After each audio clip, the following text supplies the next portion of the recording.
Dit is 10 uur, dit ons ook maar begin. Dit is ook ons na uitsendings ons program seker maak dat ons die volle verloop van ons program eens kan afhandel voordat we de kracht ons in die steed laat. Net woord van welkom aan die vriende en familie wat hier is vanoggend. Ons weet ons baie van julle wat hier wil wees, maar nie hier kan wees nie. Ons wil julle graag deel maak van ons saam wees. Daarom met ons die stemming, met ons met die livestreaming en ons ook opname wat ons later op YouTube sal plaas, sodat niemand kan uitwis wat ons hier gaan beleef volgende. En vir julle as familie, Charlie is een so mens. Die skole in die gemeenskap vertrap. Die skole baie van ons lewens vertrap. Ek het die voorreg gehad om net voordat ek uit vakansie gaan, ek 3 keer by te gaan koffie drink. Minnet ek weet, dit sal my laaste koffie drink geleentheid wees. Ek het die lekkerste karbonaal by hom gekoop. En kom ek sê so net vir Charlie, hy was baie nederig geweest, wat nie begaat het om dat ander moet weet hoe goeie hart hy het nie. En toe ek nou gaan om die land te betaal, te sê vir my, het is reg, jy gaan nog geld van my gee nie. Jy weet wie dit nodig het. Gee daar geld aan van my wat dit nodig het. So het ek die geld gevat en ons het die registrasie gooi betaal vir een kind wat met school toe gaan vir jaar. En so het Johnny baie dinge gedoen wat ons nie van weet nie. En hy sou nie wil hê dat ons dit moet aan die vlucht of ophanging verkondig nie.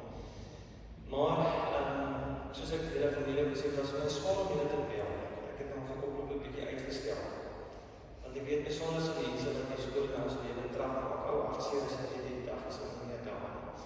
Maar ek het ongelooflike troos gevind in ons gesprekke en dit wat ons oor gesels het, op ons oor mekaar was, oor wat op die WhatsApp groep gedeel is op Psalm 91 en ek gaan julle reis, op my reis met die Here met julle deel en ek hoop dat julle ook dieselfde troos sal vind as wat ek gevind het. Maar ek wil vra dat ons hier sal toemaak net rustig sal raak en ons sal vergewis van die Here se teenwoordigheid hier. Dit is eintlik die besonderheid van 'n kerkgebou, dit is 'n simbool. Hier is altyd teenwoordig, dit is 'n simbool van die Here se teenwoordigheid hier op aarde. Dikwels het Dawid gesê, ek gaan stil raak in die huis van die Here om troos te vind. En dis wat ons ook vanoggend doen, ons raak stil hier in die huis van die Here. Alhoewel hy alom teenwoordig is. So kom ons raak in die oggend stil, kom ons laat hom toe om ons bewus te maak van die feit dat hy werklik hier is.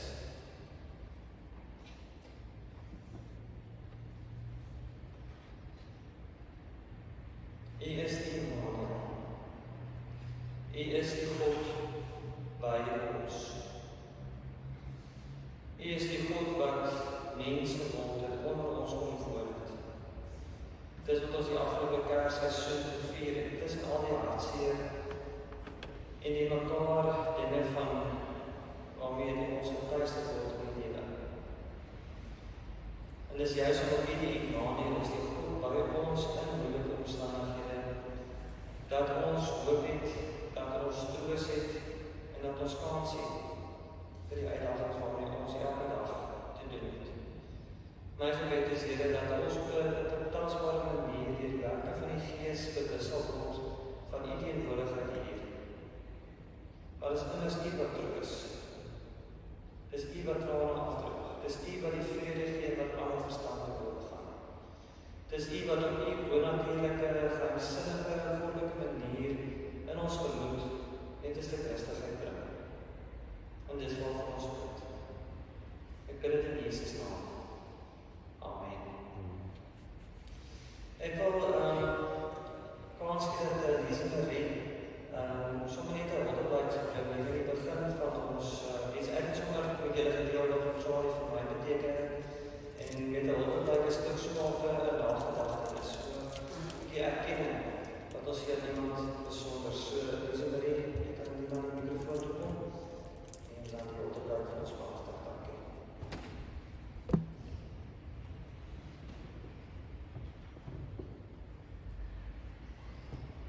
Charlie is gebore in Kanaan op 23 November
dit is vir al die WhatsApp-boodskappe wat ons gekry het, ons so op die gemeente groep gesit het, waar hy met soveel moedigheid gepraat het, en mense bemoedigheid om te sê, maar hy is in die hospitaal, en ons wil nie opkomen wees, hy kyk my naam, en hy raak beter, wat van my rechtig aan my boek gegeen.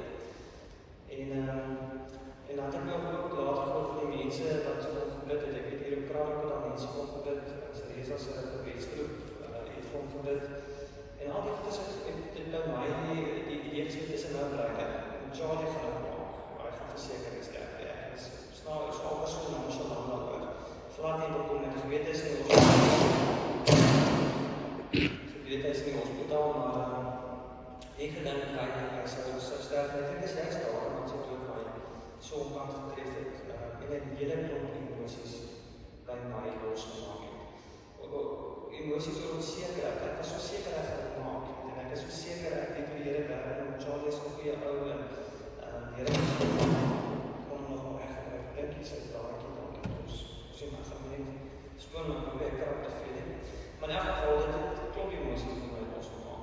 En ek wil dit met julle eerlik deel, en ek dink dit is die ding wat ons baie keer deurgaan. Ons word getref deur die dood, en ek dink 'n klomp goedes by ons. Ons kyk as die bloos. Jy is amper untouchable, en dan eens ek gaan iemand kos maak wat jy nie gedink het dood gaan dood, en even skrik vir jy so bang, so machteloos en so bloos. En dan besef jy ook die kompleksiteit van alles. Die lewe is nie so eenvoudig nie. Ons dink is eenvoudig, en ons dink ag nee dat ons gaan bid, en ons gaan gesond raak, die Here is ons lief vir hom, die Here is lief vir ons, en as die Here vir hom lief is, en vir ons lief is, dan sal hy ons maak. En my eerste vraag is, toe ek in die boodskap kry, is hoe nou gemaak, want my sonde dank jy uit. Ek het dit nou nie sien kom nie. Dit het nou nie gebeur, soos ek nou gehoop het, dit gaan gebeur nie, en as gelowige was my eerste vraag is hoe hanteer ek my bloosheid, en my seeloosheid, en die sekerheid, en die gevoel van machteloosheid, en die hele kompleksiteit van die situasie. Nou ja, soos ek gesê het, ek het in omstandighede troos gevind. Twee plekke toe my troos gevind. Die eerste ook was jou geskryf, toe jy vertel het van die droom wat jy gehad het, en dat ons onsself met die skerme van die bloed van die lam op plaas. En dat jy dit op die hart gevat, ons vir die mense hier moet sê, dis hoe ons op die nacht gaan gebruik. En dit het wel die ding is, het is maar waar kom hier die idee dat die bloed van die lam ons beskerm, waar kom dit vandaan? Jy gaan nalees en gesien, ons kry dit in Exodus 12, dit is die eerste teksie waarby ek wil stilstaan. Dis die tekst wat van die instelling van die Paasfees, net vir die uittocht van Israel en Egypte uit. Israel was nog in slawerny gedompel, en was die vooravond van hulle uittocht, en dan verskyn die engel van die Here aan Moses, en dan gee vir hom in Exodus 12 'n klomp voorskrifte. So luister, môre gaan julle vryheid kry, môre gaan julle verlos word uit Egypte, maar ons baie belangrike ding wat moet gebeur. En dis dat julle 'n vlekkelose lam moet slag. Sy bloed moet julle met hysoptak in die weerbesyne smeer. En dan moet julle die lam eet, en dan moet julle nie die huis verlaat, julle moet onder die beskerming van die bloed op die huis wag, totdat die doodsiekal verbygekom het. En daar het ek besef, maar dit gaan hier oor die bloed van die lam, wat ons beskerm. In vers 13 lees ek julle, met al die Egiptiese gode sal ek afreken, ek is die Here. Die bloed aan die huise waarin julle is, sal 'n teken wees, waar ek die bloed sien, sal ek die huis oorslaan en dit nie vernietig nie. Ek sal julle nie tref in dieselfde slag as wat die Egiptenare meer gaan tref nie. So die bloed van die lam in die Exodus teks is 'n teken, 'n bewys dat God ons deur sy bloed beskerm. En dankse die bloed het Israel hulle vryheid gekry. En is daar niks wat hulle gevang word dan die bloed van die lam het hulle vry gemaak. So wat beteken dit vir ons vandag 2000 jaar later? Is dit nie, en ek verstaan dat hierdie lam gegee is in die Paasfees, en jare later sou daar 'n ander lam op Paasfees sterf, wat nie die dood vervang word nie, wat ook die dood sou oorwin. Dis dit ook sou vloei, ook beskerming en vryheid vir ons te werk. Maar die vraag is, wat gaan dit eintlik so? Hierdie lam wat op die Paasfees geslag word vir sommige klomp mense. Dit het my verstomd besef, dit gaan eintlik hier oor liefde. Het gaan nie oor liefde. En God wat sy mense ongelooflik liefhet. En die bloed aan die deurkruising is eintlik 'n teken van God se ongelooflike liefde, wat hy as te ware vir ons kom uitgiet het. So ek durf nie vra, het die Here vir ons jare lief gehad nie. Ek kan vir julle sê, julle dink julle het hom lief. Die Here het hom baie lief as enigiemand van ons. Baie lief. So lief dat hy sy seun gegee het, en dan die bloed van die seun oor hom Charlie is. En dan het hy gesterf. So ek het lief. Nou wil ek julle van dink julle dat God sy seun lief gehad het. Ek is absoluut oortuig dat hy sy seun lief gehad het. Moes sy seun sterf. Sy seun het gesterf. Ten spyte van die feit dat God hom lief gehad het. Mense sterf ten spyte van God se liefde. Maar die bloed van die lam maak dat die ewige dood in ons verbygaan. Ons kan nie God se liefde in twyfel kry nie. En dit gaan hier nie net oor 'n teken van vryheid en verlossing, die Here ons vry gemaak het, maar dit gaan 'n teken oor sy liefde. Hy sê seun lief van ons sy seun sterf. Hy het hom Charlie lief van ons sy seun sterf. En hier is die slegte nuus. Ons gaan ook eendag sterf. Gaan dit nie ons uitstap nie. Maar my troos is, die Here het my lief. Die Here het my lief. En dis daai liefde wat ek vassak. Dis daai liefde wat ek gebruik om oor my te gooi en my toe te vou. Dis 'n liefde wat Paulus beskryf in Romeine 8 en hy sê, wie kan ons van die liefde van Christus skei? Lyding, benoudheid, vervolging, of honger, of naaktheid, gevaar, swaar. En al hierdie dinge is ons meer as oorwinnaars deur hom wat ons die krag gee. Niks kan ons van die liefde van God skei. Dis liefde van God wat maak dat ons al die swaar kry van die lewe kan trotseer. En hierin lê my troos nie alles wat ons Charlie bereik het en gedoen het en wat ek nog graag sou wil hê moes doen nie, maar die feit dat niks omgevang kan raak nie. Niks kan ons omgevang maak. Hy is vir ons. Niks sal hom terug nie. Die beloftes van God is vir ons stem. Dis in die voorland. En soos wat Israel uit Egypte uit die land van slavernij bevry is daar vir my iets simbolies dat hulle ons sterf ons ook uit die verganklikheid bevry word. En dat ons 'n beloofde land kan intrek, vol van God se beloftes. Waar ons uiteindelik alles kry in die lewe en ervaar wat God vir ons beloof het. En dit wat ons vas en ons nie meer vas. Ons is vry. En ons kan al God se beloftes vir ons self toeëien. En daarom het ons 'n geweldige troos. Daarom wil ek vashou. Soos ek net gesê het, God het ons Charlie baie lief wat ons ooit kan hê. Hy het ons liewer as wat ons onsself kan hê. Weet ek nie jouself nie, hy het jou baie liewer. Hy het ons mans en ons vrouens, ons kinders en ons vriende liewer as wat ons ons sal kan hê. En dit is hierdie liefdevolle God waarvan al in Psalm 100 gesê word. Soos 'n vader ontferm ons sy kinders, ontferm die Here hom oor ons, die wat hom liefhet. Hy weet wat ons gemaak is. Daarom heeft ek geloof, dit is nie vir ons vir dieselfde kant nie. Ons is hartseer, ons het ander baie. Ek het 11 jaar, 9 jaar oud op so ongestaan. Van julle baie ander kant. En ons hartseer is anders dan, ons verlies is anders dan. Maar weet wat, die liefdevolle God ken jou, hy ken jou seer, en hy sal by jou wees. Wat ons nodig het, is dat ons die God van liefde sal vertrou, om ons deur sy vreemde liefde, wat 'n kruis en COVID insluit, sal lief hê, en deur die moeilike tye sal maak.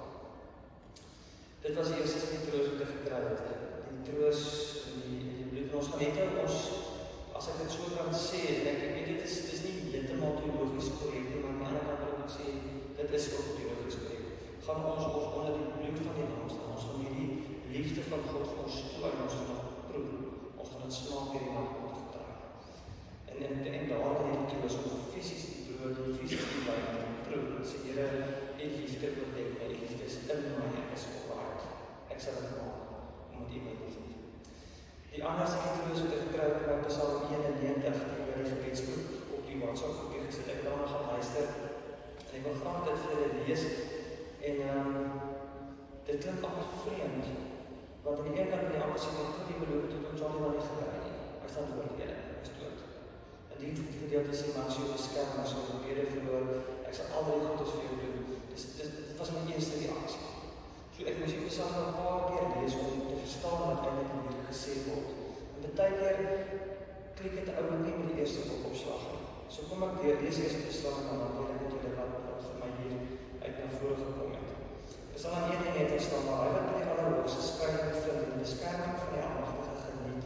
Hy sê vir die Here, U is my toevlug en my veilige vesting, my God op wie ek vertrou. Dit is hy wat jou in die volvangers op hou en jou bewaar van die moeilike siekte.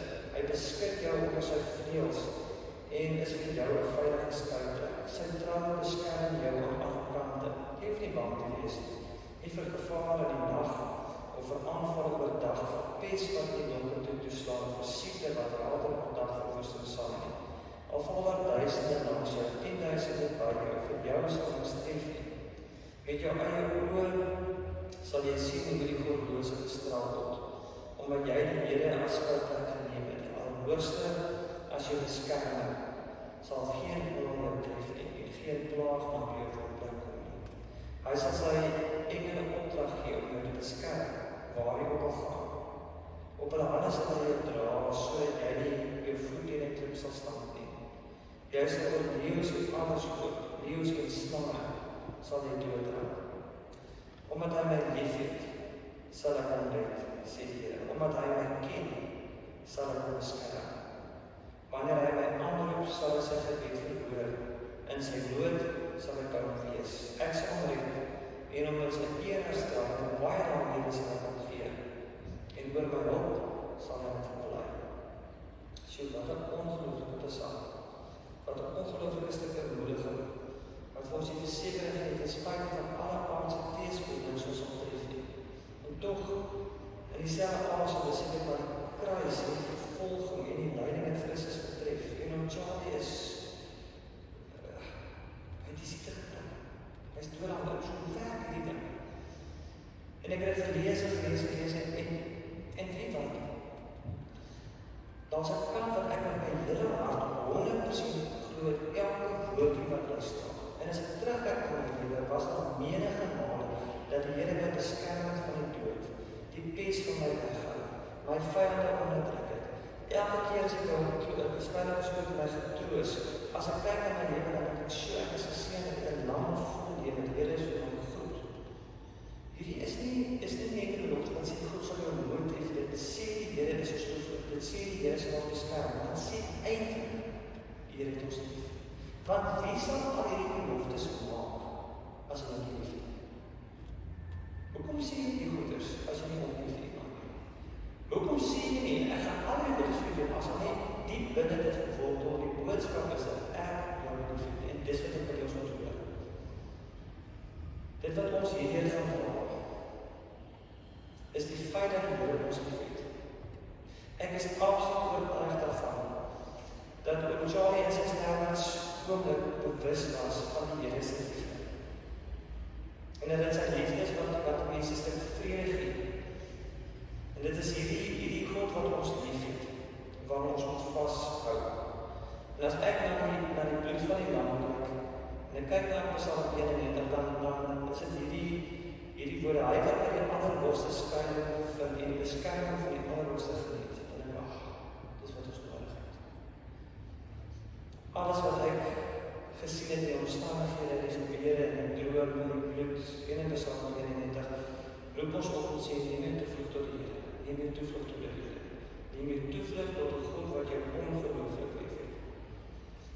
En wanneer ons die naam gebruik ons met dankbaarheid as 'n teken dat niks ons van die liefde van God kan skei nie, en dat niks ons kan terughou nie, dat niks ons kan vervang hou nie, dat God in liefde ons kon vrymaak. Hy sê dit ons verlos.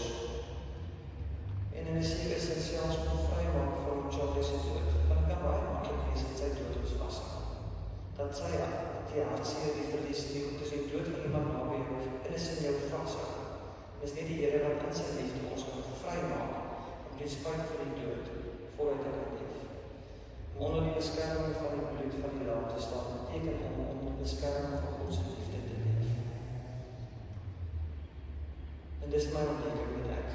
Weet jy dit wil deel volgende. Ek het berusting gevind. En die wete dat God my ongelooflik lief het, dat God julle ongelooflik lief het. En dat hy van julle sal sorg. En wat moet ons doen? Om ons nie ons toevlug tot hierdie goed van liefde. Amen. Ag Here, ek wil vir U dankie sê dat jy ons ongelooflik lief het. In baie opsigte is dit 'n onverstaanbare liefde. 'n Liefde wat 'n kruis insluit, wat COVID insluit, wat siekte en pes insluit. En ek verstaan dit nie altyd nie. Maar dis een ding wat ons nie kan twyfel nie, is dat jy ons lief het. Dat jy ons sal beskerm, dat jy ons deur hierdie dinge sal dra. En uiteindelik, Here, sal ons vrymaak van die gevangenskap van 'n verganklike wêreld.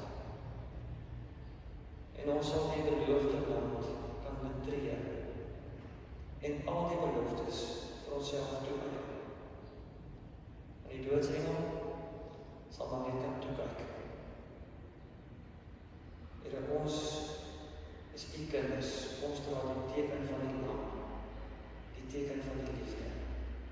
En dis hierdie liefde waaraan ons sal vashou en wat ek glo ons sal leer.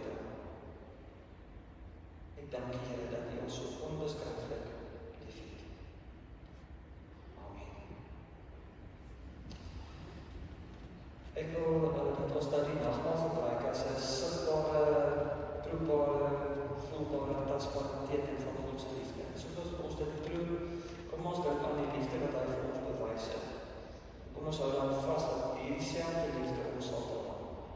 Hoe ek dit gaan doen, ons het, ons kan in gesinsverband, ek het genoeg, iets genoeg wyn, ek genoeg brood, kan ons in gesinsverband sien, iemand uit jou groepie, en as jy alleen sit, kom alleen, as jy het genoeg van alles, dan sal ek vir jou 'n stukkie brood en wyn of druiwe saam